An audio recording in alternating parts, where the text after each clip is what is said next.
Hi, I'm Lucas Gilkey with Hometown Hero. This week we're going to be talking about our interactions with the marijuana industry, the fight to get rid of us, where we're at with the legislative session, and just give some broad updates. So thank you for joining us. So we're at a different point in this industry, and it's important to understand kind of where we are to understand the challenges that we're coming up against. Typically the way people think about the marijuana industry from, say the 70s and the 60s, you've got people like Jack Herer, who was pushing for legalization. They're no longer around. Jack Herer also believed, and a lot of people don't like to bring this up from the marijuana industry, Jack Herer believed that hemp was the path forward for cannabis in this country. And that's why he started the Hemp Industries Association, the HIA, who we work very closely with. Unfortunately, the marijuana industry doesn't really want to recognize that or discuss that. And it's frustrating from our end because we believe that we're sort of in this together, right? Cannabis is cannabis, but it has turned into very much a marijuana versus hemp. And it's unfortunate that we've sort of reached that point in this place. The hemp industry has a lot of enemies right now, and there's a lot of people that are trying to get rid of us. The marijuana industry is at the top of that list, and we're going to go into some more detail on why and how they're doing it. So the marijuana industry has had a long, very long, hard battle to get to where they are. And unfortunately, through that battle, there's been a lot of concessions made, and the marijuana industry is now at a point where they are overregulated to the point where it is extremely expensive to produce products in that industry. And we're seeing that not only they overregulated, but the overregulations and the additional cost is allowing the black market to thrive. California is the perfect example of this, right? You have illegal dispensaries next to legal dispensaries, and there's very little to no enforcement. The black market in California is thriving, and the people who are following the rules, and many of them who I'm friends with, they're following the rules, they're following the regulations, and they're getting screwed. And this is becoming very, very common in marijuana. You've also got states setting up monopolies. There are only 3 registered medical companies in Texas, and the burdens that are put on these companies, as far as I know, doesn't even allow them to be profitable. And so it's at a point where it's really coming down to why are people doing this? The passion and the sort of people wanting to push marijuana is only going to last for so long if they keep losing money on it. And this is unfortunate because the states haven't realized that for them to make tax dollars, these businesses have to stay around and they have to be somewhat successful. You can't regulate and tax these companies to the point where they make nothing because it's not going to exist and the black market's going to thrive. So unfortunately right now, because of all of this that's going on in the marijuana industry, we're coming under attack because we're the easy scapegoat, right? People want to blame the hemp industry for whatever problems that they're experiencing in the marijuana industry because it's very easy to point at us and say, those guys are causing the problems. There's economic issues right now in case nobody's noticed that we have nothing to do with. There's the black market, there's overregulation. There's a lot of things that the marijuana industry right now is experiencing and struggling with that unfortunately they're putting the blame on us when we really have nothing to do with it. So that's one of the big things we wanted to address in this video and cover and talk in detail about some of these articles that have come out. There's a recent one in Bloomberg we're going to talk about in detail.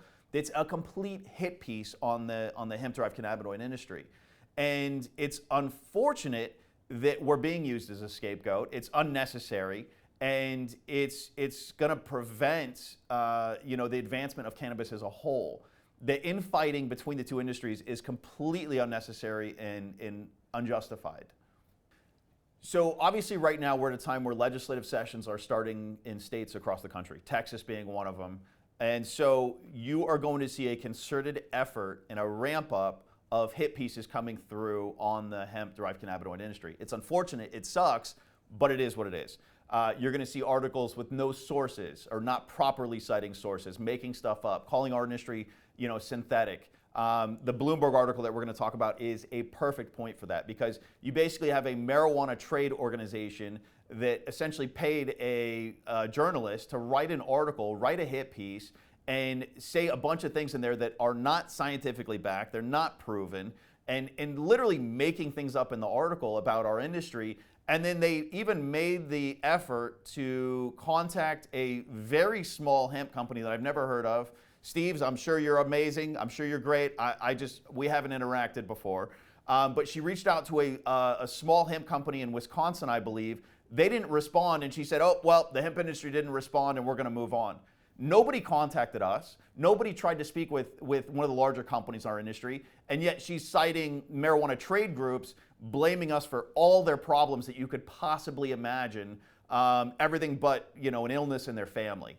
So this is at the point where these articles are going to continue to come. If you're in our industry, I want you to be aware these articles are going to continue to come. We're actively fighting back. We've got Cynthia, our head of strategy, who anytime one of these articles comes up, she's reaching out to the authors, reaching out to them and trying to get some kind of comment from somebody in our industry that is open to talk about it and willing to fight the fight. But, unfortunately, in instances like this, they don't want to talk to anybody.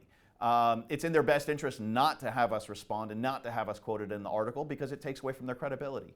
So, it is something that's unfortunate and it's going to continue to happen, and we've got to fight back. We've got to get positive publicity out there, which we're actively doing right now and working as hard as we can to get as much positive publicity we can during the legislative session.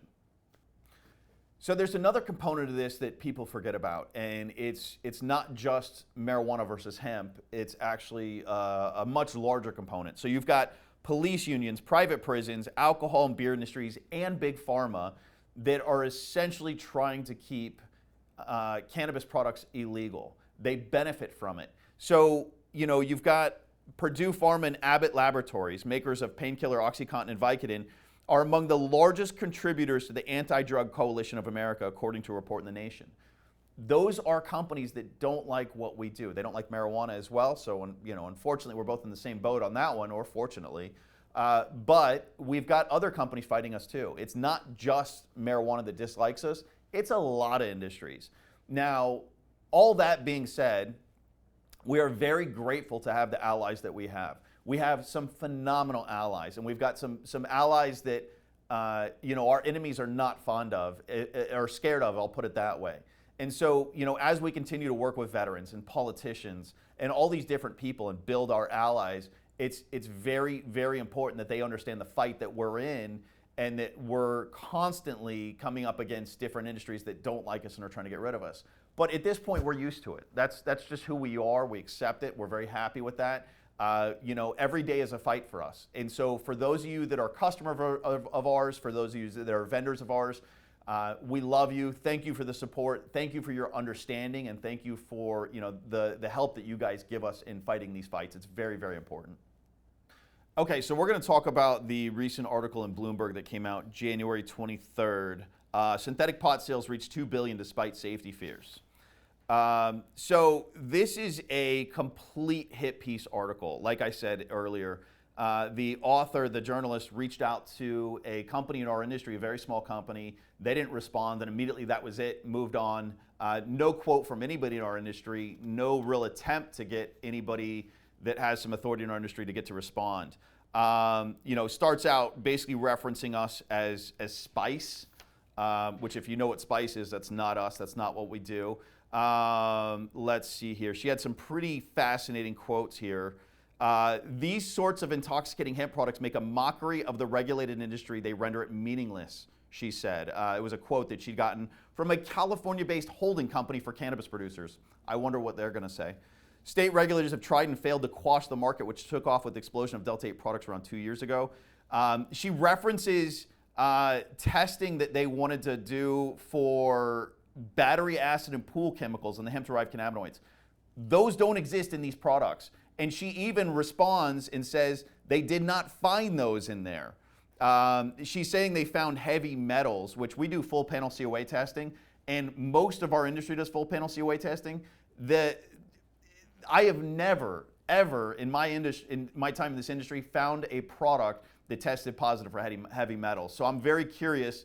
By the way, it was the U.S. Cannabis Council who had it tested and found the heavy metals. Surprise.